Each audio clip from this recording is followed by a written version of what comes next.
السلام علیکم ورحمۃ اللہ. کیا عمرے کی نیت کر کے سفر میں سو سکتے ہیں؟ کیا حکم ہے اس کا؟ ذاکر سید ولی حیدر نقوی. وعلیکم السلام. جی بالکل آپ سو سکتے ہیں، اس میں کوئی حرج نہیں.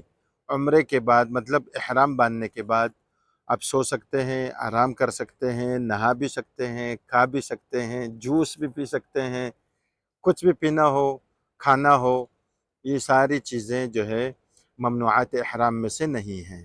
ٹھیک ہے، یہ سارے کام آپ کر سکتے ہیں. جو ممنوعات احرام ہے اس میں خوشبو لگانا ہے، جسم کے بال اکھاڑنا ہے مثال کے طور پہ، یا کوئی جانور شکار کر کے کھانا ہے، اس طرح کی یہ ساری چیزیں ممنوعات احرام ہیں. باقی سو سکتے ہیں سکون سے، کوئی پریشانی نہیں. ہاں، اس میں خالی ایک چیز کا دھیان رکھنا ہے، اگر سونا ہے انسان کو تو اس کا سر اور چہرہ، سر پورا مطلب یہ ڈھانکنا نہیں ہوگا. مرد ہو یا عورت ہو، اس کے یہ چیزیں جو ہیں، یہ سر ہو اور چہرہ ہو، یہ نہیں ڈھانکنا ہے.